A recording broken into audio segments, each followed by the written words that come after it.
Warahmatullahi wabarakatuh. Innal hamdalillah nahmaduhu wa nasta'inuhu wa nastaghfiruh wa na'udzu billahi min shururi anfusina wa min sayyiati a'malina may yahdihillahu fala mudilla lahu wa may yudlil fala hadiya lahu. Asyhadu an la ilaha illallah wahdahu la syarika lah wa asyhadu anna Muhammadan abduhu wa rasuluh. Qala Allah Ta'ala fi kitabihil karim, ya ayyuhalladzina amanu taqullaha haqqa tuqatih wa la tamutunna illa wa antum muslimun. Amma ba'du fa inna astaqal hadis Kitabullah wa khairal hadi hadi Muhammadin sallallahu alaihi wasallam wa syarrul umuri muhdatsatuha wa kullu muhdatsatin bid'ah wa kullu bid'atin dhalalah wa kullu dhalalatin finnar. Allahumma shalli ala Muhammad wa ala alihi wa ashabihi wa man tabi'ahum bi ihsanin ila yaumiddin. Ayyuhal ikhwah azani wa azakumullah. Alhamdulillah, puji syukur selalu kita panjatkan kehadirat Allah Subhanahu wa taala atas segala nikmat yang Allah berikan kepada kita, baik itu nikmat yang berupa kesehatan, waktu luang, nikmat hidayah, nikmat di atas petunjuk Rasul sallallahu alaihi wasallam, dan juga nikmat Islam dan nikmat iman. Maka sudah menjadi kewajiban seorang muslim selalu bersyukur kepada Allah Ta'ala atas hal ini. Karena dengan nikmat yang besar, yaitu iman dan Islam, maka kita menjadi manusia, menjadi hamba Allah yang mengetahui apa kewajiban kita berada di dunia ini, yang tiada lain adalah beribadah kepada Allah Subhanahu wa taala. Ayyuhal ikhwah azani wa azkullah. Kita akan melanjutkan bacakan yaitu kitab Al-Arba'in An-Nawawiyah, yaitu hadis-hadis yang dikumpulkan oleh Imam An-Nawawi rahimahullah taala.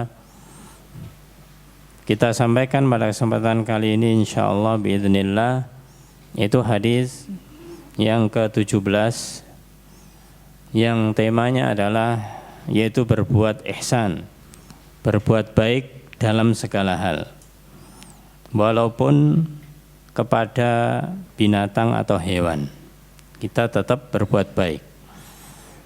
Hadis yang dinukil oleh Al-Imam An-Nawawi rahimahullah taala itu sebuah hadis an Abi Ya'la Shaddad ibni Aus radhiyallahu an, dari Abu Ya'la Shaddad bin Aus Allah meridhoinya, an Rasulillah sallallahu alaihi wasallam, dari Rasulullah sallallahu alaihi wasallam qala, beliau bersabda, innallaha katabal ihsana ala kulli syai', fa idza qataltum fa ahsinul qitlah wa idza dabahtum fa ahsinud dzibahah wal yuhitta ahadukum syafratahu wal yurih dzabihatahu, rawahu Muslim. Rasulullah sallallahu alaihi wasallam bersabda, innallaha, sesungguhnya Allah Subhanahu wa taala, kataba, Allah telah mewajibkan, al-ihsan, berbuat ihsan, ala kulli syai'. Ihsan kepada siapa? Berbuat baik terhadap segala sesuatu, ala kulli syai'. Ini umum, yaitu segala sesuatu apa saja. Kemudian dicontohkan di sini dua oleh beliau. Yang pertama adalah fa idza qataltum, jika kalian harus membunuh, fa ahsinul qitlah, maka bunuhlah dengan cara yang baik. Karena di dalam Islam yang namanya membunuh ada saatnya yang itu memang dibolehkan. Tidak mutlak tidak boleh, tidak. Ada saatnya yaitu dibolehkan. Nanti kita sampaikan. Maka ketika harus membunuh, maka bunuhlah dengan cara yang baik. Wa idza dabahtum, dan jika kalian menyembelih, ini juga membunuh tapi binatang. Jika kalian menyembelih, fa'ahsinud dzibha, maka perbaguslah cara penyembelihannya juga. Nanti kaitannya dengan kurban biasanya. Wal yuhidda ahadukum syafratahu, dan hendaklah salah seorang di antara kalian itu menajamkan pisaunya. Ketika mau menyembelih, di antara bentuk ihsannya adalah menajamkan pisau. Wal yurih dzabihatahu, dan dibuat nyaman binatang sembelihannya tersebut. Nama ya lihwa ha'azani wa azakullah.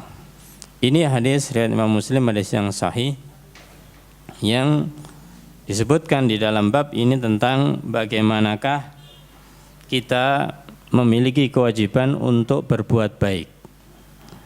Berbuat baik kepada siapa? Kepada siapa saja dan terhadap segala sesuatu.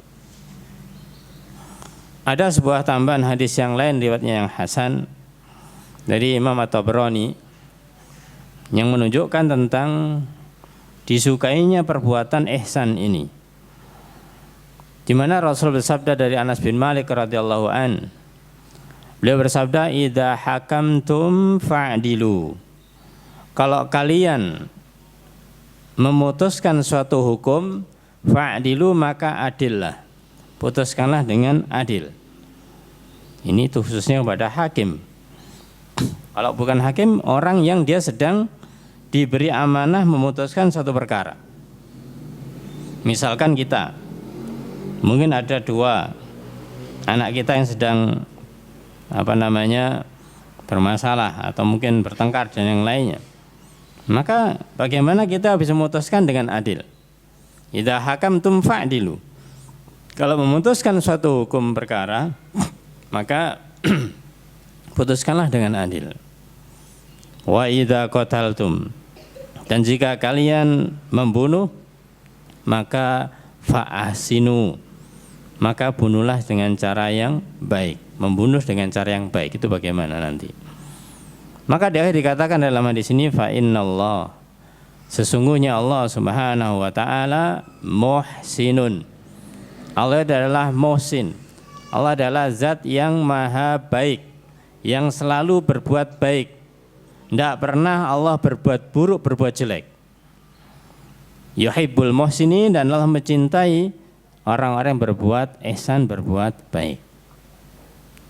Maka ini tambahan hadisnya yang menegaskan dari hadis yang sebelumnya, bahwasanya Allah Subhanahu wa taala memiliki sifat yang baik. Baik dari zatnya ataupun sifatnya, semuanya baik. Maka ketika kita belajar tentang iman atau tentang tauhid asma wa sifat, maka kita harus yakin seyakin-yakinnya bahwasanya Allah SWT adalah maha baik, zatnya maupun sifatnya. Maka tidak boleh diperuntukkan kepada Allah Ta'ala sifat-sifat yang kurang, sifat-sifat yang tidak baik. Ketika ada suatu kejadian, ketika ada suatu hal yang terjadi, mungkin menurut pandangan mata kita, pandangan manusia, itu seakan-akan memang tidak baik.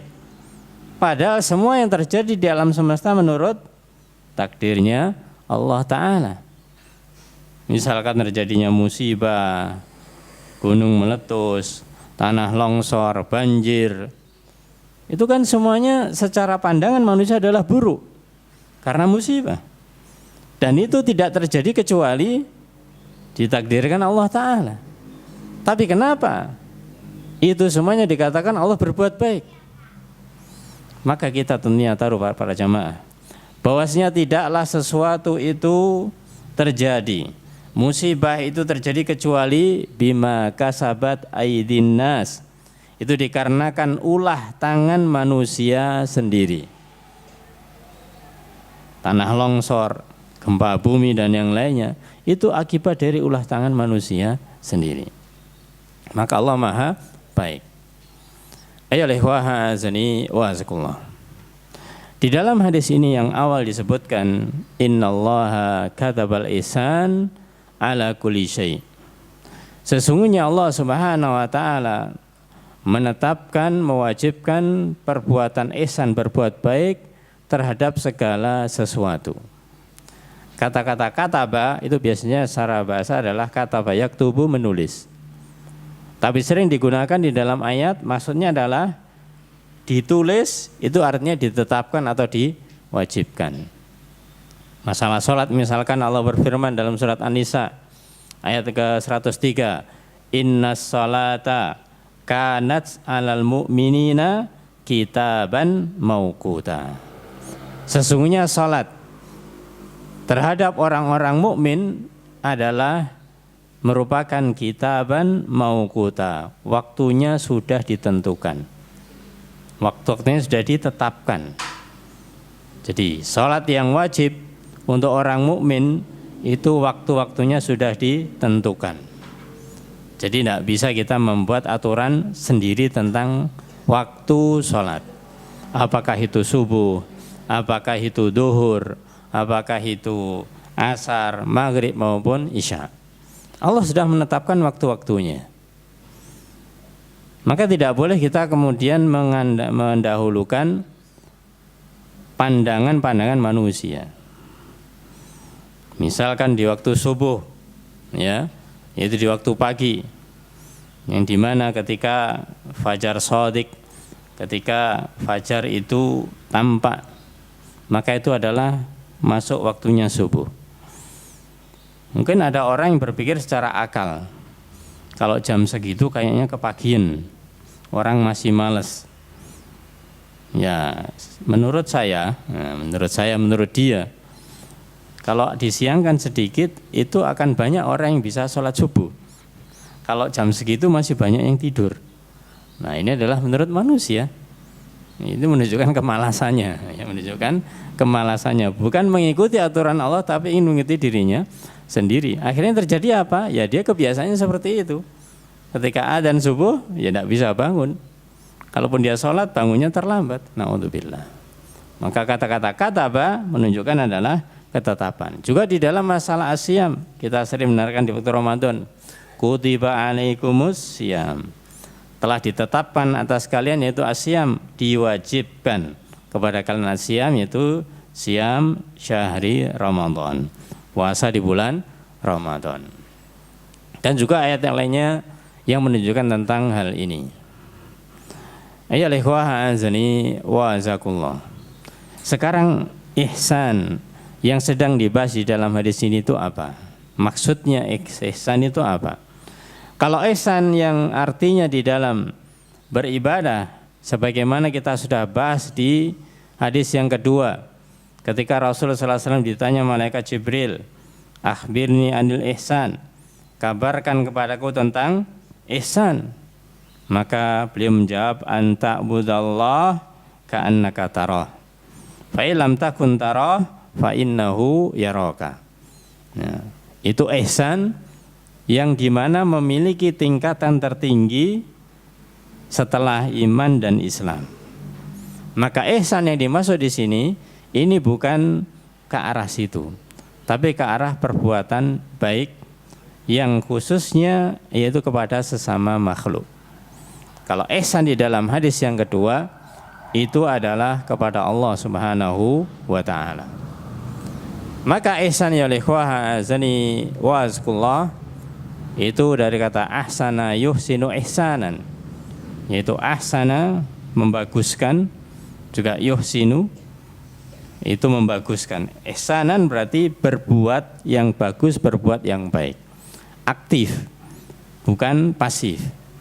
Kita ketika suka berbuat baik, maka kita dikatakan orang baik. Ya, dikatakan orang baik. Orang yang dia itu sukanya berbuat baik begini, setiap hari, setiap waktu melakukan ini.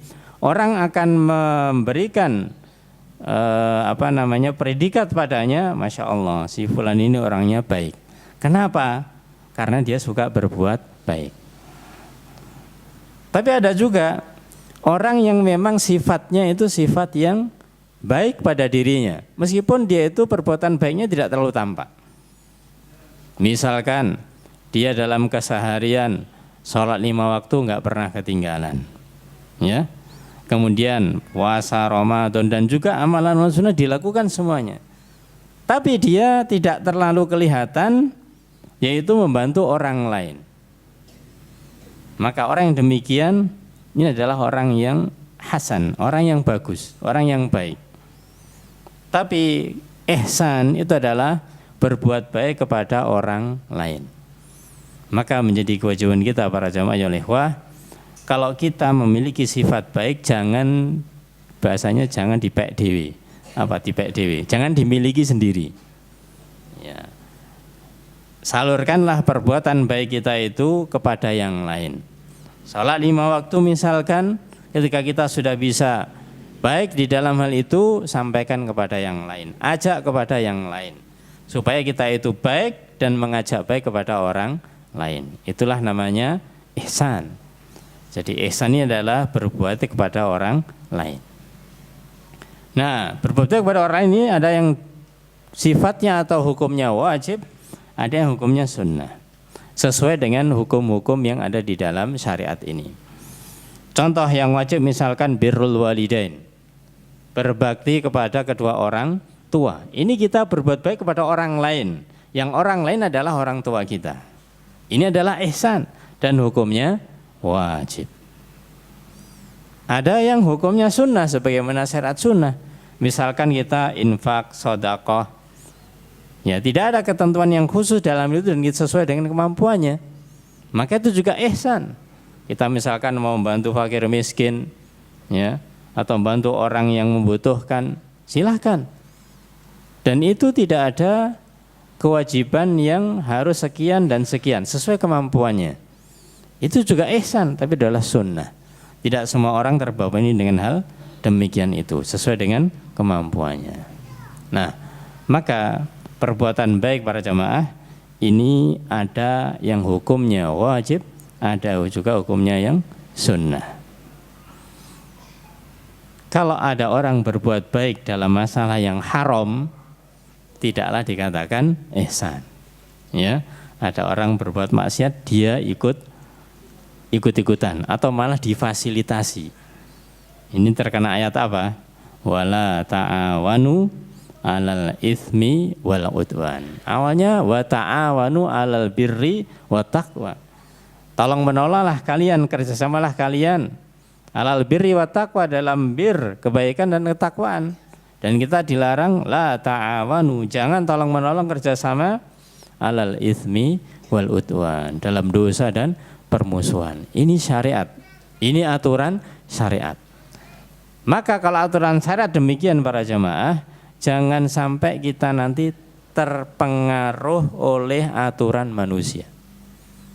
Apa aturan manusia? Aturan manusia, misalkan dia itu ingin, entah memang dari keinginannya atau karena perasaannya atau apalah, dia itu inginnya berbuat baik untuk semuanya. Mungkin mendengarkan hadis ini tapi salah penafsiran. Ingin berbuat baik kepada semuanya. Kepada sesama muslim dia bantu. Bahkan kepada orang kafir, orang musyrik yang sedang mengadakan kegiatan, dia bantu juga. Dia bantu juga. Nah, ini maksudnya dia apa? Pokoknya saya ingin berbuat baik kepada siapa saja. Enggak peduli dia itu siapa dan yang lainnya. Nah, inilah dia berarti niatnya baik, akan tetapi tidak benar. Karena amal soleh itu syaratnya 2. Apa itu? Pertama ikhlas, ya. Pokoknya dia pengen bantu siapa saja, ikhlas. Yang kedua adalah mutaba'ah, mengikuti petunjuk Rasul, ya. Maka kita tidak boleh bekerja sama di dalam dosa dan permusuhan, tidak dibolehkan. Nah, perbuatan baik di sini para jamaah adalah perbuatan baik yang tentunya sesuai dengan syariah. Ayo ikhwah azani wa azakullah. Maka di dalam hadis tadi dikatakan perbuatan baik ini adalah ala kulli syai'in, terhadap segala sesuatu. Ini memang sifatnya umum. Sifatnya adalah umum. Kata-kata ala kulli syai', syai'un itu adalah artinya sesuatu. Dan dalam bahasa Arab bentuknya adalah nakirah. Nakirah itu umum. Kalau khusus namanya ma'rifat. Ya, syai'un umum. Umum aja sudah menunjukkan banyak, ya, tidak terbatas. Apalagi ditambah dengan kulli, ala kulli syai'in, atas segala sesuatu. Nah, maka dari itu para jamaah, perbuatan baik ini diperintahkan itu untuk segala sesuatu. Khususnya yang dimaksud dengan segala sesuatu adalah berbuat baik kepada sesama manusia ataupun kepada hewan, binatang. Ya, karena memang yang bermuamalah dengan kita ini adalah manusia dan kemudian juga binatang yang ada di sekeliling kita. Maka dicontoh dalam hadis ini disebutkan tentang dua hal. Yang pertama dalam masalah membunuh, berarti itu antar manusia. Yang kedua di dalam masalah penyembelihan, yaitu manusia dengan binatang atau dengan hewan. Ayyuhal ikhwah azani wa azakumullah. Kemudian setelah kita mengetahui tentang awal hadis, innallaha katabal ihsan ala kulli syai', sesungguhnya Allah Subhanahu wa taala mewajibkan, menetapkan berbuat baik atas segala sesuatu. Contoh yang pertama yang disebutkan adalah masalah al-qatl, masalah pembunuhan. Fa idza qataltum fa ahsinul qitlah. Jika kalian membunuh, maka bunuhlah dengan cara yang baik. Ayyuhal ikhwah azani wa azakumullah.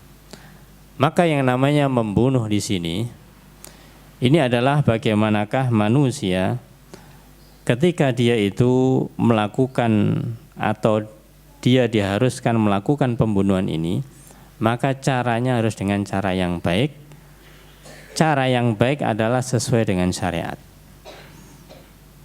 Dan ini nanti ada sebab-sebabnya. Caranya dulu. Sekarang ini banyak, ya, banyak bagaimanakah seseorang itu, katakanlah misalkan dia dihukum mati, divonis hukum mati. Bagaimanakah hukum mati yang dilakukan? Ada yang mereka melakukan dengan cara ditembak. Ada yang melakukan dengan cara strum listrik. Ada dengan cara diracun, ya. Dengan cara diracun, cara apa lagi? Digantung, ya. Ada dipenggal. Nah, ayyuhal ikhwah azani wa azakumullah. Maka dari berbagai cara ini, ketahuilah yang ada di dalam syariat itu adalah yang terakhir. Dengan cara apa? Pancung, dipenggal. Orang memandangnya sadis, ya. Melihat ada satu yang sadis sekali, dipenggal. Ya, sadis, pandangannya sadis. Tapi justru cara itu adalah cara yang paling efektif. Paling efektif. Ihsannya seperti itu. Ya, ketika ada orang dia itu berbuat salah, dan ini masih diterapkan di Saudi, yaitu hukum pancung ini.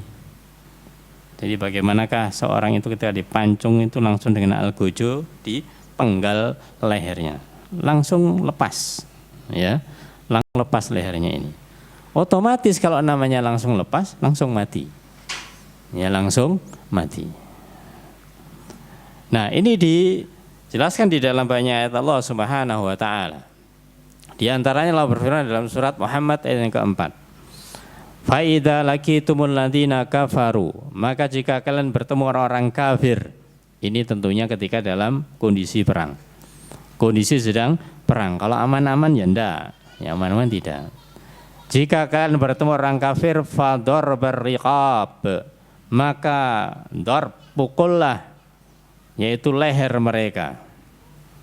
Kira-kira ketika perang mukulnya pakai apa? Pakai pedang, nggak mungkin pakai pentungan. Maka yang dipukul yaitu lehernya, itu artinya dibabat atau ditebas lehernya, artinya dipenggal. Ya. Jadi seorang muslim ketika perang, maka mereka selama mungkin untuk bisa menyerang musuhnya itu dengan cara memenggal, itu yang dilakukan yang pertama kali.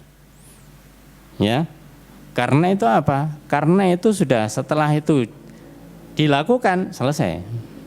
Tapi kalau masih belum kena penggal lehernya, kena tangannya, kena kakinya, ya luka namanya, belum mati kan? Belum mati. Maka dikatakan fador berriqab, maka pukullah, yaitu lehernya, artinya penggallah lehernya. Juga di dalam ayat yang lain dalam surat Al-Anfal ayat 12.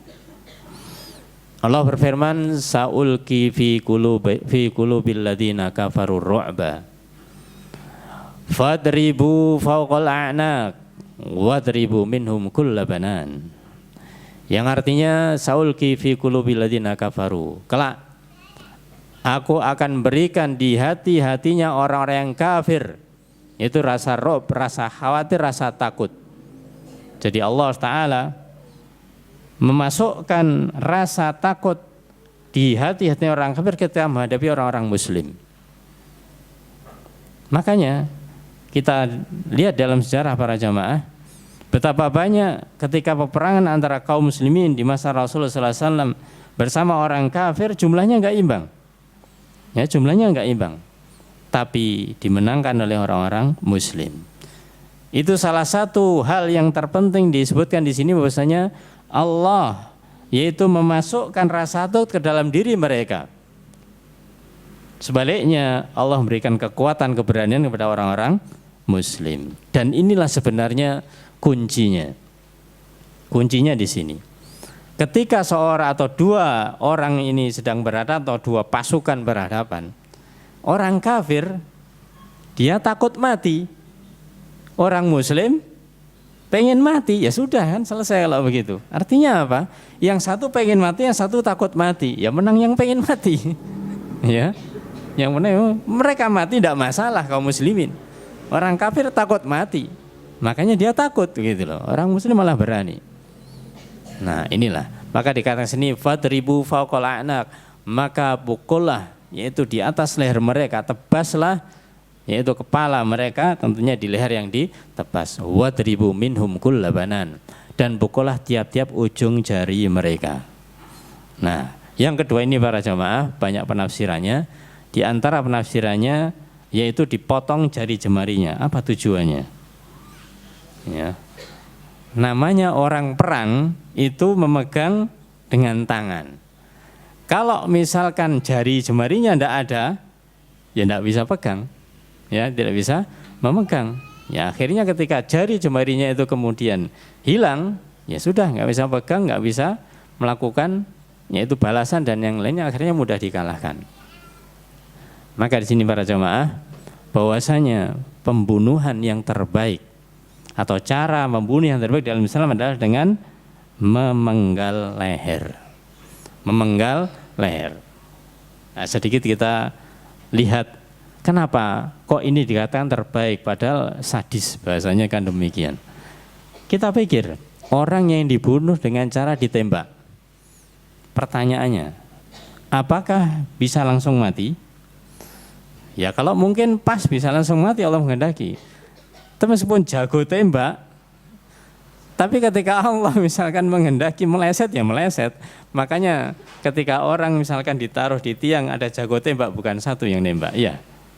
Katanya seperti itu. Yang nembak ada 5 atau 4 begitu satu orang. Ya karena takut juga. Ketika hanya 1 lawan 1 dia nembak, nggak pas, nggak mati, ya malah jadi masalah. Maka yang nembak mungkin ada 5, sehingga nanti supaya bisa mati begitu. Tapi itu menunjukkan bahwasanya tidak jaminan langsung mati. Ya tidak jaminan langsung mati. Karena namanya manusia, Meskipun dia itu jago tembak, ditugasi itu, hati manusia itu juga masih ada. Artinya ketika yang ditembak itu, apalagi orang-orang yang mereka itu bahasanya itu kesalahannya hanya karena terfitnah dan yang lainnya, ya bisa jadi nggak tega begitu. Nah, ini menembak pun itu juga bisa menunjukkan bahwasanya belum tentu langsung mati. Belum tentu langsung mati. Artinya nanti ketika tidak bisa langsung mati masih ada yang namanya siksaan. Dengan cara disetrum. Ya, disetrum. Itu malah menyiksa namanya. Ya, setrum itu ketika membuat orang mati itu masih butuh waktu berapa lama? Ya, apalagi orangnya misalkan kuat. Sebesar apapun setrumnya, kalau orang kuat dia merasakan bagaimanakah setruman itu. Ini juga menyiksa namanya. Nah, ini tidak dibolehkan, bukan ihsan namanya. Atau dengan diracun. Nah, racun pun juga bekerja tidak secara langsung. Ya, masih ada waktu senggang, waktu jeda untuk matinya seseorang. Nah, maka cara-cara yang semacam ini adalah bukan cara yang diajarkan di dalam Islam. Makanya ketika dipenggal itu adalah langsung mati. Ini namanya ihsan. Ihsan dalam Islam demikian ini. Nah, itulah ya ikhwah azani wa azakullah. Ya, meskipun kita itu mungkin gak tega dan yang lainnya, ya syariatnya demikian. Bahkan Allah yang menerangkan di dalam ayat-ayatnya dipenggal lehernya. Dan itu nanti ada hubungannya dengan menyembelih binatang. Ya, dengan menyembelih binatang. Baik. Sekarang kita sampaikan secara ringkas saja karena memang ini permasalahan yang agak berat urusannya bunuh-membunuh ini. Kita sampaikan ilmu dasarnya saja ya. Bahwasanya ketika di dalam cara membunuh ini yang pertama dilarang untuk mencincang-cincang orang yang dibunuh. Bahasa kita apa namanya? Mutilasi, tidak boleh. Ya. Tidak boleh ketika ada orang divonis untuk membunuh kemudian dicincang-cincang, itu tidak boleh. Karena di dalam salah satu hadis Rasulullah SAW, beliau bersabda di dalam hadis sahih riwayat Imam Muslim,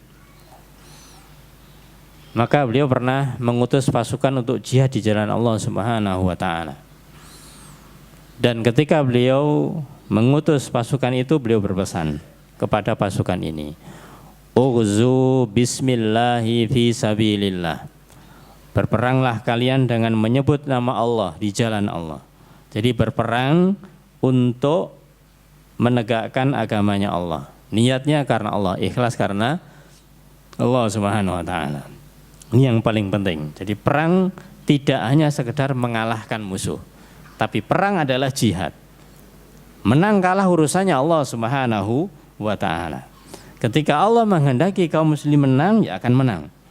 Ketika kalah, ya kalah. Tapi menang kalah bagi seorang muslim ketika niatnya benar untuk jihad jalan Allah, semuanya yang meninggal adalah syahid. Jadi menang kalah tetap menang. Ya, karena meninggal adalah syahid. Qatilu man kafara billah, maka bunuhlah, perangilah orang-orang yang mereka kufur kepada Allah Subhanahu wa taala. Ya, berperang lawan orang kafir yang jelas-jelas mereka melawan orang-orang muslim. Jadi pada dasarnya para jamaah, seorang muslim ini tidak akan menyerang orang kafir sebelum orang kafir itu menantang atau bahkan menyerang terlebih dahulu. Maka beliau mengatakan, "Uzu, perangilah mereka." Jadi ya perang maksudnya ya bertempur, duel dan tebas dengan pedang tadi itu. Wala taghullu, jangan kalian berbuat gulul. Gulul ini artinya adalah berkhianat. Maksudnya apa? Ketika sudah perang selesai, kemudian ada harta rampasan perang, kemudian diambil terlebih dahulu. Sebelum dibagi diambil dulu. Ini tidak boleh. Ya, karena aturannya kalau misalkan kaum muslimin menang terhadap orang kafir, maka harta orang kafir adalah sebagai ghanimah dan dibagi oleh pimpinan. Saya tulis Rasulullah sallallahu alaihi wasallam. Maka la taghullu, jangan kalian berbuat gulul, yaitu berkhianat dalam ghanimah. Kemudian wala taghdiru, dan jangan pula kalian berkhianat. Ya. Artinya ketika sudah mau maju di medan perang kok musuhnya ternyata banyak, lari. Ya, lari dari medan perang. Ini malah salah satu dosa besar. Ya. Kalau sudah melawan musuh, maka tetapkan hati lawan. Menang kalah urusannya Allah. Kalau kita menang masih hidup, berarti Allah berikan kita usia atau waktu berikutnya. Kalau meninggal syahid insyaallah. Dan yang ketiga ini wala tamthulu, dan janganlah kalian mencincang-cincang musuh, memutilasi, tidak boleh. Wala taqtulu walida, dan jangan kalian membunuh anak-anak. Jangan membunuh anak-anak. Maka ini aturan perang demikian. Rasul mengatur, maka tidak boleh ketika perang itu kemudian yang yang dipikirkan, wah nanti kalau kita menang kita dapat ghanimah. Kita dapat ghanimah. Atau ketika sudah menang perang khawatir tidak dapat, ngambil duluan. Ini tidak boleh. Yang kedua tadi adalah jangan berkhianat. Sudah maju terus. Ketika tidak ada komando mundur, ya jangan mundur. Ya, maju terus. Kemudian tidak boleh untuk memutilasi, mencincang-cincang. Dan terakhir tidak boleh membunuh anak-anak. Dalam hadis yang lainnya Rasulullah sabda, Nabi sallallahu alaihi wasallam anin nuhba wal muslah. Rasulullah sallallahu alaihi wasallam melarang dari perampasan, jadi ngerampok tadi, masuk ulul tadi itu, dan juga al-muslah, yaitu mencincang-cincang musuh, memutilasi. Nah, sekarang ini menyedihkan para jamaah, tidak dalam suasana perang, karena dia itu takut rahasianya terbongkar, berbuat kejelekan, sudah orang yang mau membongkarnya itu dibunuh, bahkan dicincang-cincang, dimutilasi. Tujuannya dia itu apa? Supaya tidak diketahui. Tidak mungkin semua orang, meskipun dia itu sebaik apapun membungkus yang namanya aib, ketika Allah membuka aibnya, terkuak semuanya. Terkuak semuanya. Jadi yang pertama ya ikhwah, di dalam masalah membunuh ini tidak boleh untuk memutilasi. Yang kedua, bahwasanya bentuk pembunuhan yang dibolehkan itu ada dua. Yang pertama adalah kisos, yang kita sudah mungkin sering mendengar. Namanya kisos ini adalah ketika ada seorang dia membunuh orang lain, maka dia terkena hukum kisos, dia harus dibunuh juga. Ya, tentunya adalah melalui hakim yang menetapkan ini dibunuh. Kemudian bentuk pembunuhan yang dibolehkan di dalam Islam, sebabnya selain kisos, itu ketika orang itu orang kafir atau keluar dari Islam, murtad. Ya, orang kafir memang dia tidak masuk Islam, ketika dia melawan orang Islam, menyerang orang Islam, maka boleh untuk kita perangi, untuk dibunuh. Atau orang yang murtad, ya, keluar dari Islam, maka boleh dibunuh pula. Tapi sekali lagi catatannya adalah tidaklah ini bersifat pribadi, bersifat kelompok, tidak. Tapi harus ada hakim yang menetapkan atau pemerintah yang menetapkan ini jadi apa bahasa kita, buron itu apa? Ya pokoknya jadi buron lah. Ya, jadi buron. Ya, target operasi atau dia jadi buron. Dan dia kalau misalkan ditangkap maka hukumannya adalah dibunuh, misalkan demikian. Ya, kalau pemerintahnya Islam, ketika ada orang yang murtad, maka kemudian amirnya atau pemimpinnya mengatakan kalau dia ketangkap karena murtad, maka dia bisa dibunuh, maka itu dilakukan. Maka ini dua hal yang dibolehkan terjadinya yang namanya pembunuhan, karena kisos atau karena orang itu memang kafir atau orang yang murtad.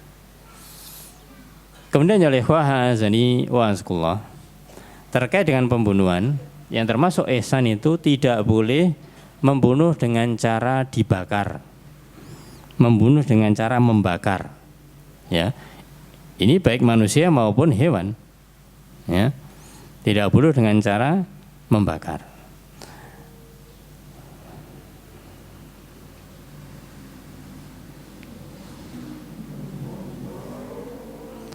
Ada sebuah riwayat dari Rasulullah SAW yang mana mungkin ini ketika nanti kita mendengarkan, memang Rasulullah SAW itu pernah mengizinkan membakar orang kafir dengan api, pernah. Akan tetapi setelah itu beliau melarangnya. Dalam hadis Sahih Bukhari dari Abu Hurairah, beliau berkata, Rasulullah SAW pernah mengirim kami dalam satu detasemen, dalam satu pasukan. Kemudian beliau bersabda, jika kalian menemukan si fulan dan fulan, orang-orang Quraisy ini, maka bakarlah keduanya. Bakarlah keduanya. Ini awal perintahnya. Ketika kami hendak berangkat, Rasul bersabda lagi, aku telah merintahkan kalian untuk membakar si fulan dan fulan. Dan sesungguhnya tidak boleh menyiksa dengan api kecuali Allah. Artinya meralat. Ya, Rasul merevisi meralat, perintahnya yang tadinya itu membolehkan, maka kemudian diralat tidak boleh dibakar. Tapi kalau kalian dapati orang itu langsung bunuh saja. Jadi bunuh, yaitu dengan cara dipenggal, bukan dengan cara dibakar. Karena dalam riwayat Ibnu Abbas, Rasul bersabda, la tu'adzibu bi'adabillah. Janganlah kalian mengadab dengan adabnya Allah SWT. Apa adabnya Allah? Allah mengadab manusia itu yang jelas nanti di akhirat berada di mana? Di neraka. Apa dengan apa? Dengan api. Ya, mereka akan dilahap atau dimakan oleh api. Maka Rasul bersabda, jangan mengadab dengan adabnya Allah Subhanahu wa taala dengan api. Maka para ulama sebagian besar memandang ini adalah hukumnya makruh, ya, hukumnya makruh. Meskipun yang lebih banyak sebenarnya itu tidak dibolehkan. Artinya kalau memang sangat terpaksa atau sudah terjadi, ya gimana lagi. Ada sebuah riwayat, yaitu ketika Ali bin Abi Thalib beliau menjadi khalifah, maka ada orang zindiq, itu orang-orang yang menyimpang ajaran agamanya, maka oleh beliau kemudian dihukum dengan cara dibakar. Ketika terdengar sahabat yang mulai Ibnu Abbas radhiyallahu anhuma, maka kemudian disampaikanlah kepada Ali, wahai Ali, kalau kalau saya menjadi khalifah, saya tidak akan membakarnya, tapi akan saya bunuh. Maka kemudian Ali bin Abi Thalib membenarkan, iya, memang yang benar seperti itu. Yang benar adalah dengan cara langsung dibunuh, tidak dengan cara dibakar. Maka ketika kita membunuh selain manusia, karena memang ya tidak mungkin kita untuk melakukan hal itu, ya, karena kita membunuh saja tidak boleh, ya, apalagi dengan cara ini. Makanya kalau ada kejadian orang itu kemudian karena ya masalah sesuatu begitu kemudian dia membunuh cara membakar, ini double ini dosanya. Dosa membunuh iya, cara membakar iya, kemudian nanti dia berdusta, berbohong, menyembunyikan, banyak dosa yang harus dia tanggung. Maka tidak boleh membunuh dengan cara dibakar. Nah, di sini la tu'adzibu bi'adabillah, jangan kalian menyiksa dengan siksaan Allah Ta'ala.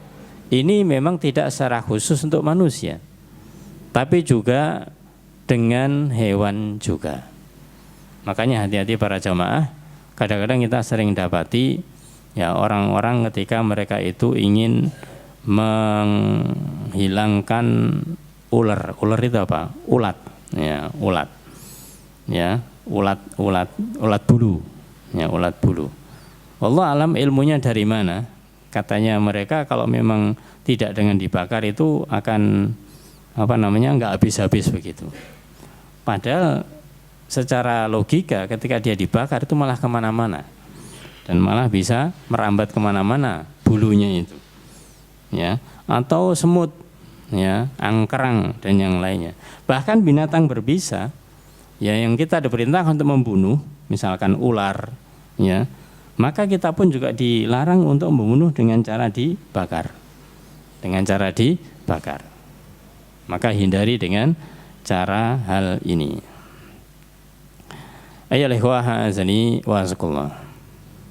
Maka di rumah kita ketika kita misalkan ada semut atau mungkin ada hewan yang mengganggu dan yang lainnya, kalau kita misalkan binatang-binatang yang boleh, ya, yang boleh dibunuh, ya, semut tidak boleh dibunuh itu, ya, ada asalnya itu tidak boleh kita bunuh semut, ya. Bagaimana dengan semut yang mencokot, apa yang mencokot itu, menggigit kita? Nah, ada yang mengatakan kita membunuhnya bukan karena semutnya, karena dolim dia karena menggigit kita kemudian kita bunuh. Artinya kita bunuh bukan sengaja untuk membunuh, mungkin karena refleks begini kemudian dia mati, yaitu adalah dalam rangka untuk karena kita kaget dan yang lainnya, ya. Tapi ya itu saja, satu itu saja, kemudian tidak sekelompok yang lainnya dibakar misalnya, kemudian tidak boleh. Ya pada asalnya adalah tidak boleh membunuh semut itu, kecuali binatang yang dibolehkan seperti cicak, ular, tikus, ya, maka itu boleh untuk dibunuh. Kemudian juga ada larangan dari Rasulullah SAW, Nabi SAW antus barol bahaim. Nabi SAW melarang menahan hewan ternak kemudian disiksa. Apa biasanya binatang ternak kemudian dia itu disiksa? Diternak, ya, tapi kemudian disiksa. Maksudnya jenis binatang ternak itu kan misalkan ayam, kambing, sapi, atau yang lainnya yang diternak. Artinya kalau sudah memelihara yang semacam itu, ya jangan kemudian disiksa. Penyiksaannya bagaimana? Mungkin tidak diberi makan, ya. Jangankan binatang ternak, kita ada tahu riwayat dari seorang wanita yang dia itu apa?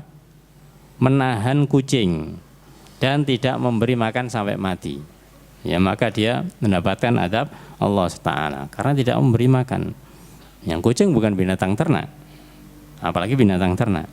Maka dari itu kalau kita memelihara binatang piaraan, ya kita jangan sampai dolim, jangan sampai dolim, penuhi hak mereka, ya, haknya itu dipenuhi. Memelihara kucing, memelihara kelinci, misalkan burung, ya itu adalah dipenuhi haknya.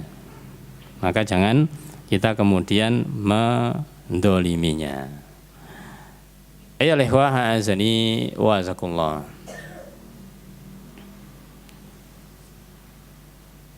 Kemudian ada larangan juga yang terakhir dalam masalah pembunuhan di sini. Ibnu Abbas radhiyallahu anhuma berkata, Rasulullah SAW bersabda, la tattakhidu syai'an fihi ruh gharadon. Janganlah kalian jadikan sesuatu yang di dalamnya ada ruh, maksudnya binatang, itu sebagai ghord, sebagai sasaran, Nah, kadang orang-orang itu sengaja ada yang dia itu menjadikan sasaran burung misalkan sebagai sasarannya, bahkan sengaja ditempel burungnya nggak bisa kemana-mana, kemudian dipakai atau dipanah atau ditembak dan yang lainnya. Maka ini tidak dibolehkan. Biasanya itu hanya untuk iseng-iseng aja. Ya, orang berburu beda dengan hal ini. Ya, kalau berburu kan memang dia itu berburu. Kalau ini adalah mereka itu sengaja membuat hewan yang sudah ditangkap itu sebagai sasarannya. Ayyuhal ikhwah azani wa azakumullah. Baik. Sekarang kita masuk kepada petikan hadis yang berikutnya, yaitu terkait dengan masalah penyembelihan. Rasulullah SAW bersabda, wa idza dabahtum fa ahsinud dzibahah. Jika kalian menyembelih, maka hendaklah membaguskan cara penyembelihannya. Maka disebutkan oleh Rasulullah SAW diantaranya dua hal. Cara baiknya itu bagaimana? Wal yuhidda ahadukum syafratah. Dan hendaklah salah seorang dari kalian itu menajamkan pisaunya. Wal yurih dhabihatah. dan kemudian menyenangkan atau membuat nyaman hewan sembelihannya. Ini dua syarat yang ada di dalam hadis, tapi ada yang lainnya. Di antara adab ketika kita menyembelih kurban ini tidak mesti di waktu kurban para jamaah, ya. Bisa jadi di luar kurban, misalkan ketika akikoh dan kita menyembelih sendiri, atau di luar akikoh, di luar kurban menyembelih ayam, misalkan demikian. Ya maka tetap kita harus memenuhi adab ini. Apa adabnya?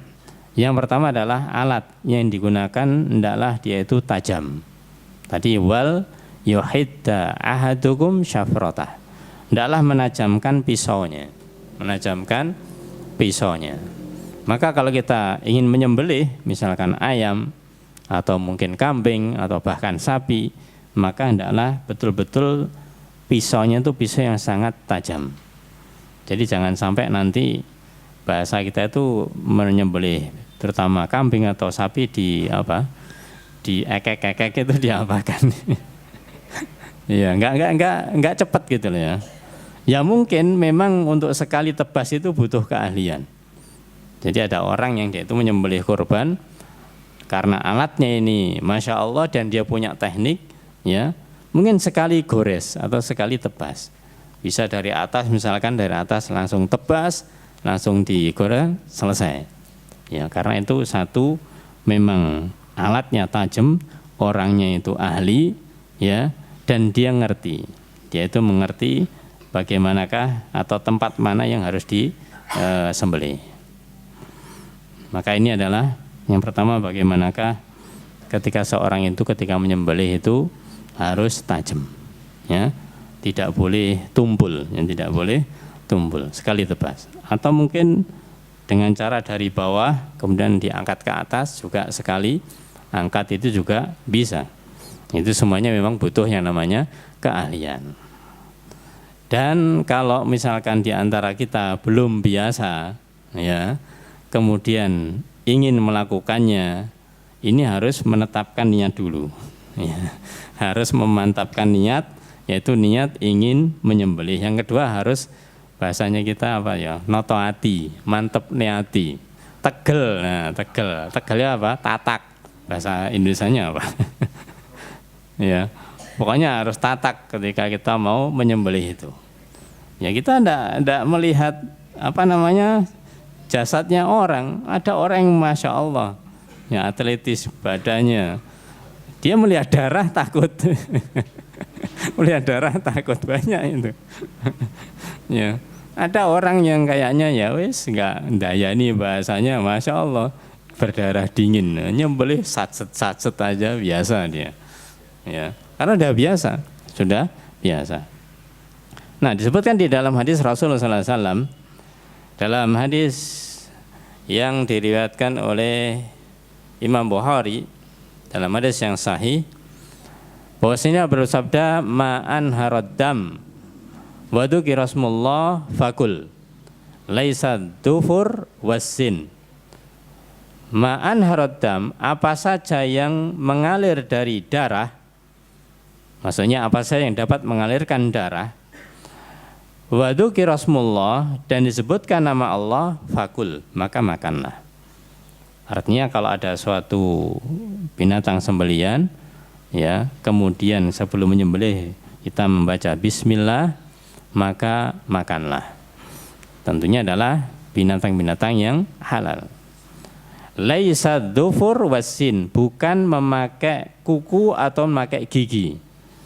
Alatnya itu misalkan dari kuku apa atau dari gigi apa untuk nyembelih. Ya, untuk nyembelih. Atau mungkin ini dipahami bahwasanya matinya bukan karena sembelihan tapi karena dicakar atau karena digigit dan yang lainnya. Ya.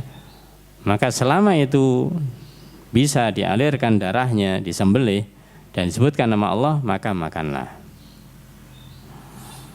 Rasul juga bersabda di dalam hadis yang lainnya terkait hal ini yang senada dengan hal itu. Nah, yang pertama adalah dengan menajamkan pisau, yaitu menajamkan pisau, makanya harus diasah terlebih dahulu. Dan catatannya Ketika mengasah itu ya jangan di hadapan si binatang yang mau disembelih itu nanti ada di bagian yang kelima. Yang kedua yaitu ketika kita menyembelih maka hendaklah tiga jalur ini terpotong. 3 jalur terpotong. Kalau di dalam bahasanya itu adalah yang pertama yaitu al-hulqum, yaitu tenggorokan. Tenggorokan ini berarti jalur makanan. Ya, jalur makanan itu yang besar. Nah, itu terpotong. Kemudian wadijain dan 2 urat kanan kiri. 2 urat kanan kiri ini terutama kalau misalkan menyembelih kambing dan menyembelih sapi. Maka 3 hal ini atau 3 jalur ini hendaklah terpotong. Ya. Kalau yang tengah itu yang rongga makan itu biasanya lebih mudah karena dia itu besar kelihatan. Yang 2 ini kadang-kadang ketika tidak teliti mungkin hanya terpotong 1 saja, maka usahakan bisa 2-duanya. Ya, kalau kita menyembelih misalkan kambing, ketika kita sembelih itu nanti ada 3 jalur. Ya, yang besar itu yang rongga makanan, itu yang keluar darah yang agak banyak. Ada yang kecil di kanan kiri, seperti pancuran kecil gitu loh. Ya, keluar darahnya dari kanan dan kirinya. Itu tidaklah terpotong.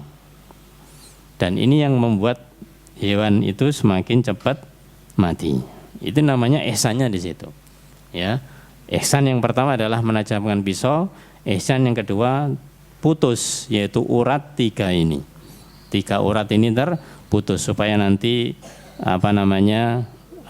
segera darahnya itu keluar banyak dan segera mati.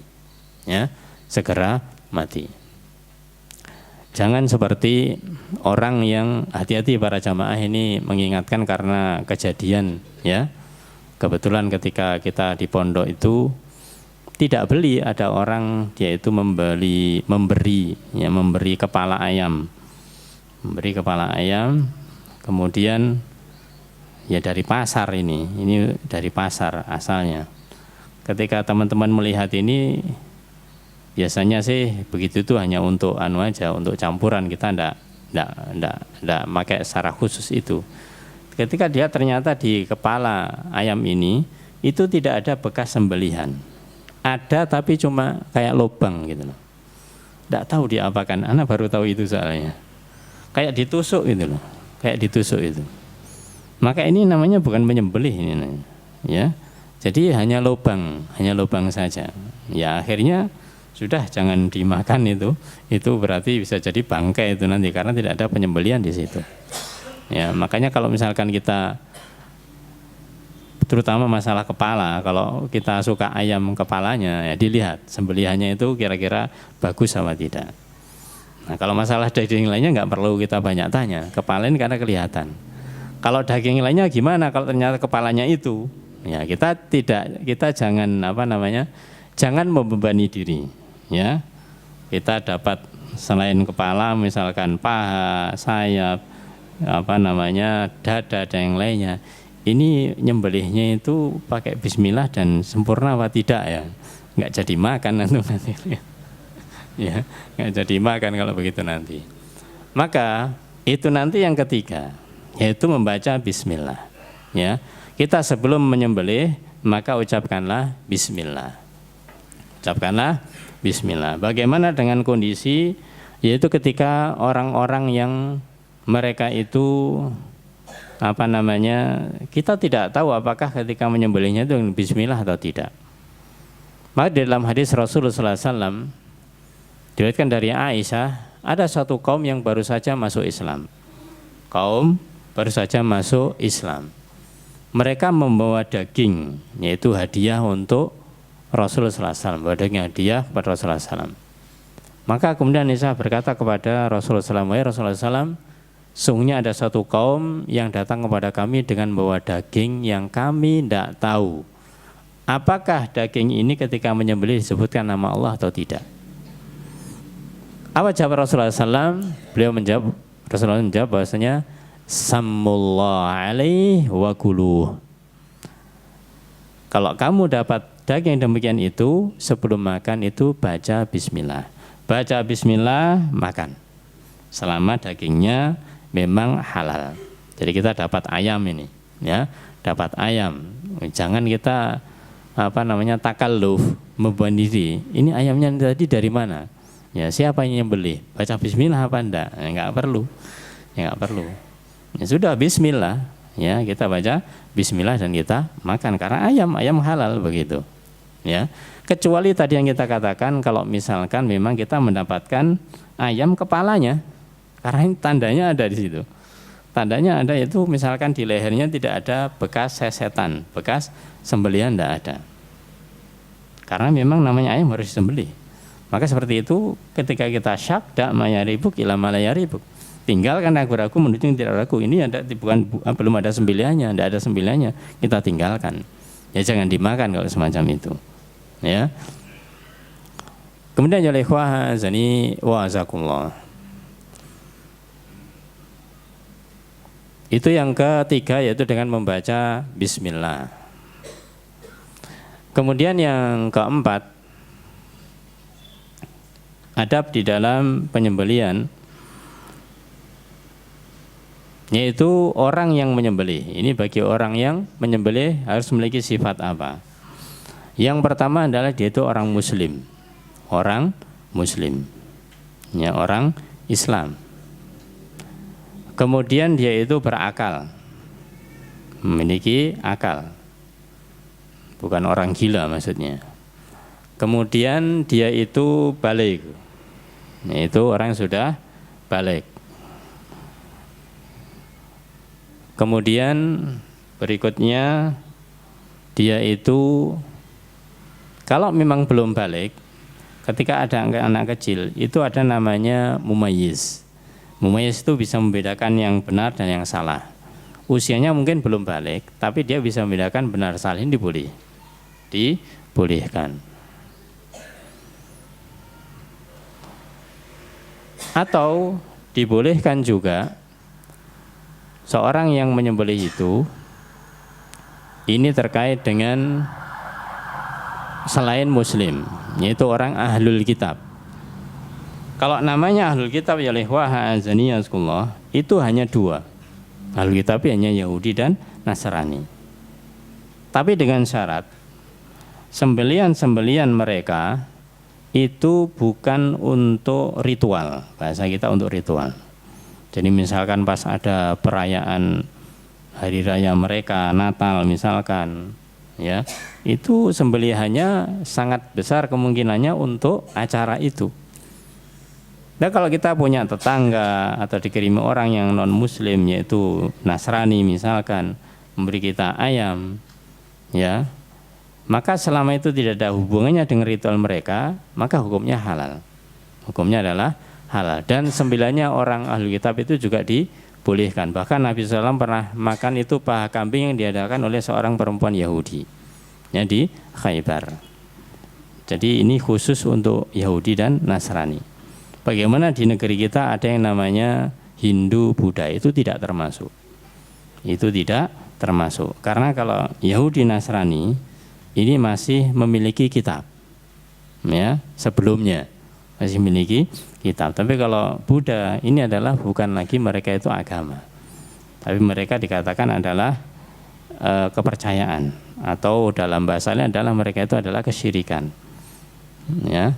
Oleh karena itu kalau ada pemberian dari mereka, apalagi kita juga tahu tentang kegiatan mereka, ya jangan diterima.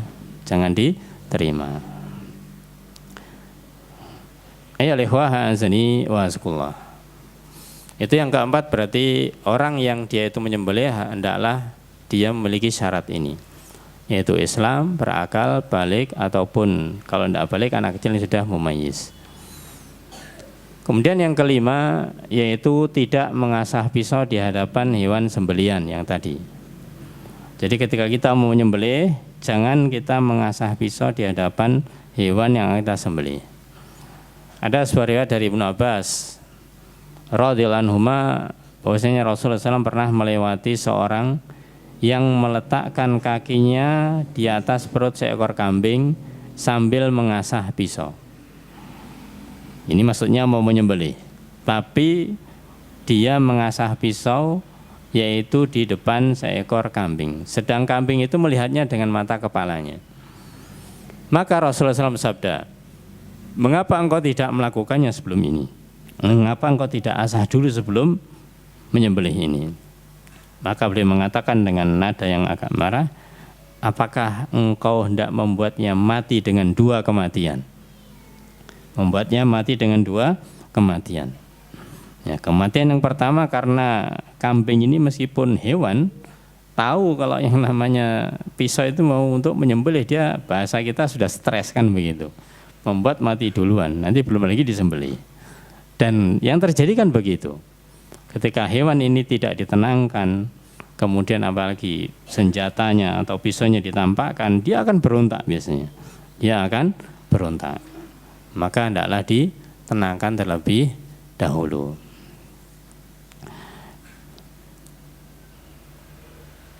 Di dalam penjelasan dari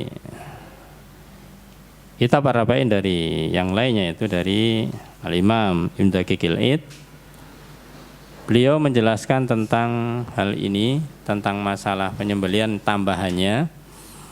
Yaitu beliau mengatakan ketika seseorang mau menyembelih, yang beliau katakan adalah yang pertama, untuk ihsan kepada sembelihan itu adalah ayyar fuqa bil bahimah, hendaklah memiliki rasa lembut kepada binatang tersebut.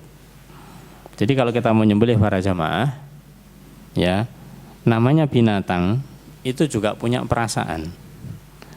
Kita pernah di balai latihan, bukan balai latihan, pokoknya pemotongan hewan itu namanya apa? Lupa. Ya namanya itu loh, pemotongan hewan, PMK apa? RPH. RPH. Rumah pemotongan hewan, ya. Ketika ada sedikit pelatihan di situ, maka orang itu mengatakan kepada pesertanya, kalau mau menyembelih, maka bahasa kasarannya itu kenalan dulu dengan binatangnya yang mau disembelih, apalagi sapi, ya, apalagi sapi. Dan kalau mendatangi sapi itu jangan dari langsung arah belakang, kanan, kiri, tapi dari depan. Datangi dulu, ya, kemudian dielus-elus, ya, disayang, kemudian intinya supaya dia itu kenal dengan kita, ya, melihat kita. Maka nanti ketika sudah melihat kita itu tidak kaget lagi, itu sebelum diapa-apakan sudah kita mendatanginya seperti itu. Maka kemudian dikatakan di sini pula wala yusarri'uha baghtatan. Jangan banting secara tiba-tiba, khususnya yaitu sapi, ya. Alhamdulillah sekarang banyak teknik-teknik yang sudah berkembang dan sudah bisa dilakukan untuk merebahkan sapi, ya, itu dengan cara yang lembut bisa. Ya, bahkan ada alat khusus, ya, ada alat yang khusus dimasukkan semacam kandang begitu, kemudian dibalik begini. Jadi tidak sampai merebahkannya. Ya, ini semakin inovasi yang bagus yang semacam itu, maka itu bisa dilakukan. Jadi tidak seperti gaya lama orang jagal-jagal itu. Ya karena mereka itu maunya cepet-cepetan saja begitu. Karena tiap hari menyembelih gitu. Jadi langsung dicincang atau ditali kakinya salah satu, ditawarik, akhirnya jatuh begitu. Nah, ini adalah menyiksa. Ini berlawanan dengan hadis Rasulullah SAW, ya. Disuruh untuk menyenangkan adalah bagaimana lemah lembut kepada mereka. Dan menyenangkan mereka pun itu juga ternyata tidak selalu ketika mau disembelih diberi makan yang banyak, juga tidak selalu. Ya, artinya yang penting bukan masalah makanannya, tapi bagaimanakah binatang merasa nyaman. Bahkan ada yang mengatakan kalau mau nyembelih hewan ya jangan diberi makan sebelumnya begitu, supaya nanti bisa kosong lah, katakanlah demikian. Wallahu alam, itu ilmunya nggak tahu saya. Kemudian juga dikatakan la yajruha min maudin ila maudin. Jangan kemudian diseret-seret, ya. Nah, ini biasanya anak-anak karena korban bawa kambing dibawa ke sana untuk mainan, ini dilarang ya. Jangan dibolehkan. Stres mereka nanti ya. Binatang kurbannya akan bisa stres. Jangan diseret ke sana, seret kemari. Sudah, ketika datang tempatkan ini tempatnya di mana, nanti penyembelihannya di mana. Jangan, kalau bisa jangan jauh-jauh. Jangan jauh-jauh. Misalkan ditempatkan sapi misalkan di tiang ini, ya nyembelihnya di situ juga supaya nanti tidak kemana-mana. Apalagi sapi ini berat. Ya, sapi ketika dia masih ada talinya, ada yang pegang, kelihatannya manut. Tapi kalau lepas ya lari dia. Dia bisa lari. Maka kita jangan membuat mereka itu marah, akhirnya bisa jadi lepas. Kemudian adab yang berikutnya ayyuwajjihuha ilal qiblah, dan menghadapkan ke kiblat. Ini kadang-kadang kurang diperhatikan. Meskipun kita itu menyembelih, maka hendaklah dihadapkan ke kiblat. Sini kiblatnya sana ya. Berarti kepalanya sapi atau kambing itu di mana? Utara apa selatan?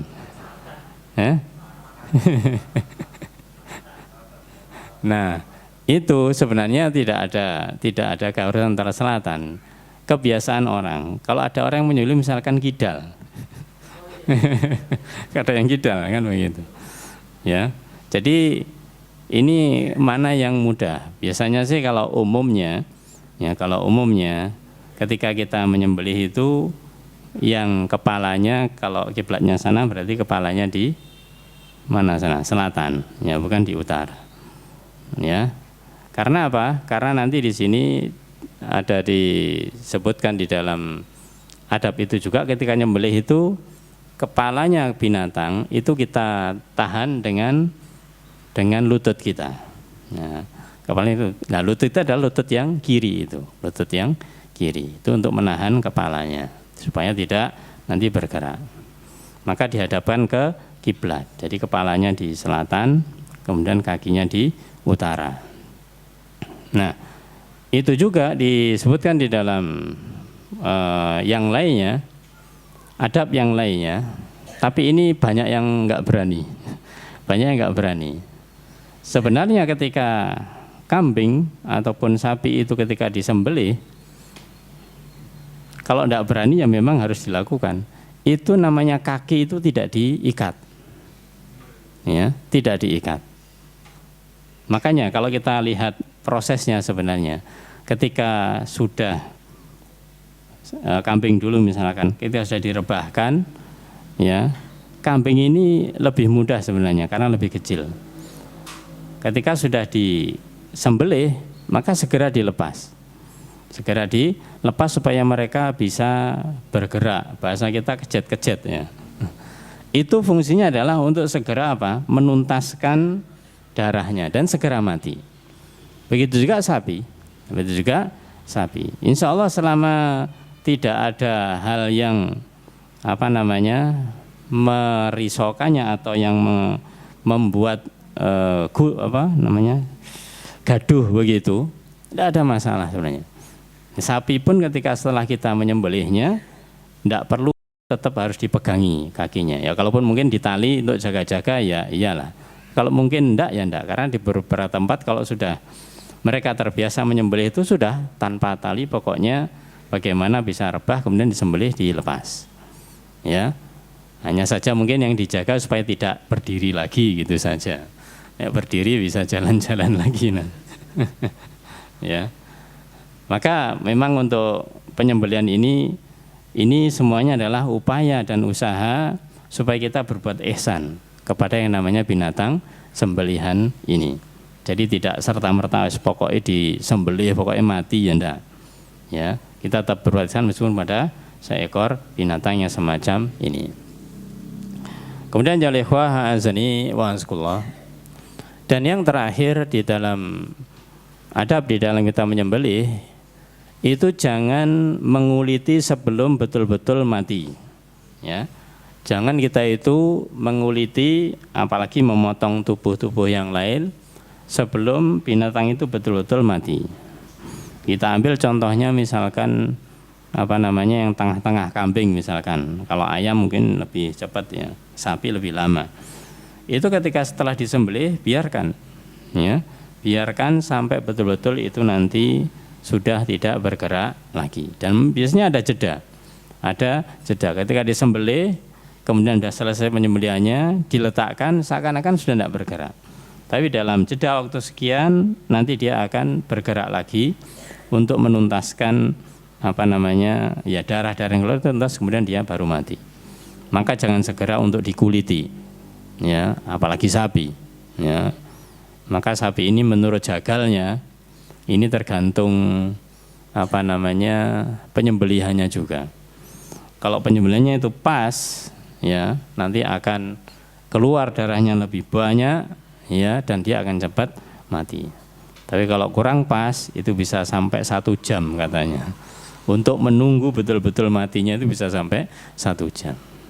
Maka disinilah kita diperintahkan bagaimanakah supaya bisa falyureh dabihatahu, dibuat nyaman, ya, dibuat nyaman. Ketika dia nyaman, akhirnya dia nanti juga cepat mati.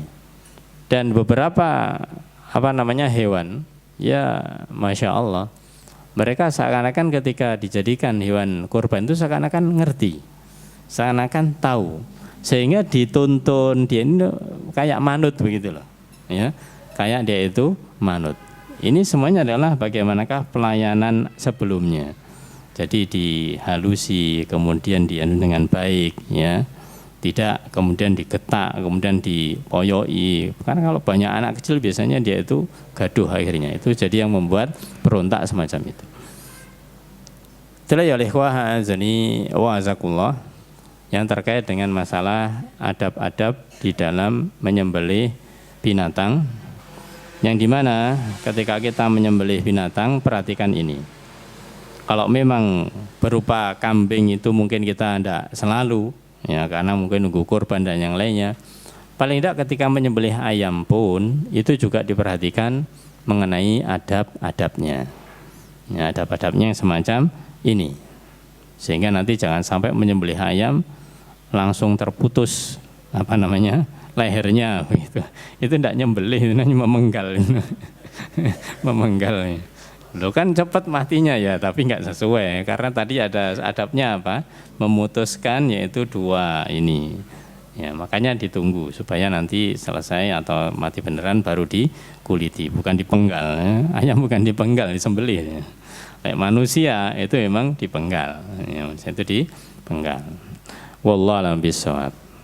Sebagai kesimpulan dari apa yang kita sampaikan pada kesempatan hari ini, bahwasanya di dalam hadis yang kita bacakan ini memerintahkan kepada kita untuk berbuat ihsan, untuk berbuat baik kepada siapa saja, khususnya adalah kepada sesama manusia ketika dalam kondisi harus membunuh atau kepada hewan ketika harus menyembelih. Maka ketika kepada manusia saja yang dia itu sudah berhak untuk dibunuh, kita harus berbuat ihsan, apatah lagi perbuatan ihsan di luar itu, yang lebih ringan dari itu, ya, lebih ringan dari itu, maka kita hendaklah tetap berbuat baik. Jadi misalkan ada orang yang dia itu katakanlah mendolimi kita, dia memfitnah kita, maka ingat, kita tuh harus ihsan kepada mereka. Ihsannya bagaimana? Diantaranya ketika ada orang mendolimi kita, orang memfitnah kita, kalau kita tidak bisa berbuat lebih, diamkan, ya, nggak usah ditanggapi. Itu adalah bentuk ihsan supaya nanti tidak semakin menjadi, ya, tidak ditanggapi. Meskipun kita tidak salah, dia yang salah, kita tidak harus untuk menjawab, tidak harus untuk mengklarifikasi. Itu tidak harus, ya. Karena sekarang ini sudah berkembang sedikit-sedikit itu pencemaran nama baik, sedikit klarifikasi dan yang lainnya, akhirnya orang ini terbawa, sehingga sifat ihsannya seakan-akan hilang. Maka marilah kita tumbuhkan lagi sifat ihsan semacam ini, sehingga tidak ada permasalahan sama manusia ini, kita tidak tergesa-gesa untuk bertindak, untuk berbuat. Bukan berarti kita kemudian diam tidak melakukan apa-apa, enggak. Itu lihat kondisinya. Kalau memang kondisinya itu membutuhkan untuk ditindaklanjuti, ya kita dilanjut dengan hati-hati. Tapi kalau tidak, ya sudah, itu mungkin bisa didiamkan atau tidak ditanggapi, insya Allah sebentar lagi juga akan selesai. Masalahnya akan selesai sendiri. Nah, ini untuk orang-orang yang mereka sedang bertikai atau sedang bermasalah satu dengan yang lainnya. Maka terlebih lagi adalah perbuatan yang baik. Ya, perbuatan yang baik, kita disuruh berbuat baik di dalam perbuatan yang baik. Ya, Masya Allah, ini adalah harus kita tekankan. Seperti tadi birrul walidain, ya, kita mungkin berbuat baik kepada tetangga, kepada tamu yang sudah kita bacakan hadisnya sebelumnya. Itu adalah semuanya perbuatan ihsan, perbuatan baik yang harus kita lakukan. Nah, mungkin yang sedikit tambahan ya ikhwah azanikumullah, apa yang seharusnya kita lakukan atau selayaknya kita lakukan ketika kita dibaiki oleh orang lain. Jadi ada orang berbuat baik kepada diri kita. Bagaimanakah cara membalas kita, membalas kebaikan orang lain itu? Ya, maka paling tidak ada beberapa hal. Bahwasanya ketika kita dibaiki oleh orang lain, maka hendaklah kita itu mendoakannya, ya, mendoakannya. Kalau kita bisa membalas dengan kebaikan yang lain, balaslah. Tapi kalau tidak bisa, didoakan. Ada dua hadis kita sebutkan terkait dengan cara membalas kebaikan orang lain. Yang pertama dari Jabir bin Abdullah Al-Ansari, ia mengatakan Rasulullah sabda, man sunna ilaihi ma'ruf falyujzihi falyujzihu. Siapa yang memperoleh kebaikan dari orang lain, maka adalah dia membalasnya. Misalkan kita diberi hadiah orang lain, kalau memang kita bisa membalas, ganti dia beri hadiah yang lain pula. Maka ini akan bisa menjalin tali kasih sayang, tahadu tahabu. Saling memberi hadiah akan bisa menumbuhkan saling cinta.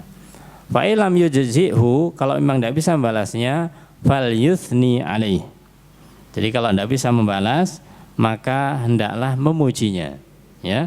Hendaklah memuji kebaikan orang tersebut. Kita bilang terima kasih adalah termasuk memuji, ya, memujinya. Fa innahu idza asna alaihi faqad syakarah.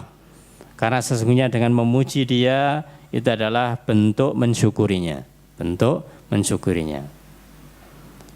Wa in kata mau faqad kafaroh, dan kalau diam itu menunjukkan dia itu telah mengingkari kebaikannya. Kita diberi hadiah orang lain, kita terima tanpa mengatakan apapun. Misalkan orang lain beri hadiah pada kita, kita katakan ya, gitu tok. Misalkan ya begitu, enggak bilang terima kasih. Maka ini adalah menunjukkan kita mengingkari kebaikan yang dia berikan. Wa man tahalla bima lam yu'ta, dan barang siapa yang dia itu seorang yang dia itu berhias suatu baik yang tidak dia miliki, faka'an nama labisa saubizur, maka seakan dia memakai dua helai pakaian yang berupa pakaian kepalsuan. Artinya apa? Artinya kalau kita itu tidak bisa membalas kemudian pura-pura bisa, oh ya nanti nggak apa-apa tak balas gini. Padahal tidak punya, padahal tidak mampu. Jadi dia cukup mengatakan jazakallah khair, ya. Semoga kebaikan ini menjadi kebaikan antum semuanya. Kita tidak ada janji untuk membalasnya. Tapi kalau ada seorang yang dia itu mengatakan, oh ya ini saya terima hadiahnya, terima kasih, insya Allah ini tak balas yang lebih baik lagi. Padahal dia tidak punya. Ya, ini adalah bentuk pengingkaran. Maka ini jangan dilakukan.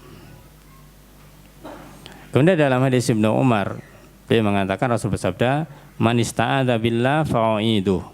Siapa yang minta perlindungan, ya, kepada Allah Ta'ala, mengatasnamakan Allah Ta'ala, maka lindungilah. Kalau ada orang minta perlindungan, lindungilah. Wa man sa'ala billah fa'utuh. Siapa yang dia itu mohon kepada Allah, mengatasnamakan Allah, minta tolong, maka tolonglah. Wa man ata ilaikum ma'rufan, siapa yang datang kepada kalian berupa kebaikan, fakafi'uh, maka balaslah. kebaikan itu maka balaslah. Fa'ilam tajidu, kalau kamu tidak bisa membalasnya, fada'ulah, maka doakan. Kita bilang terima kasih tadi, kemudian dia mengatakan jazakallah khair adalah berupa doa.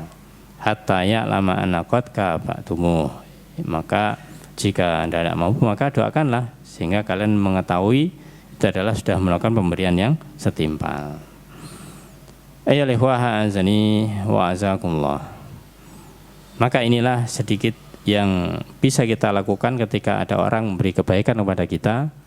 Kalau yang pertama kita bisa, kita balas. Kalau kita tidak bisa membalasnya, kita puji. Ya, kita puji kebaikan dia dan itu kita mengatakan terima kasih kepadanya. Kemudian kita doakan. Kita doakan kebaikan untuk dia. Ini adalah bentuk ihsan kita kepada orang yang memberi kebaikan kepada diri kita. Wallahu a'lam bishawab. Inilah bab yang kita bacakan pada kesempatan kali ini. Semoga bermanfaat. Barakallahu fiikum. Kita cukupkan apa yang kita sampaikan pada kesempatan kali ini dengan doa kafaratul majelis. Subhanakallahumma hamdika asyhadu an la ilaha illa anta astaghfiruka wa atubu ilaik. Assalamualaikum warahmatullahi wabarakatuh.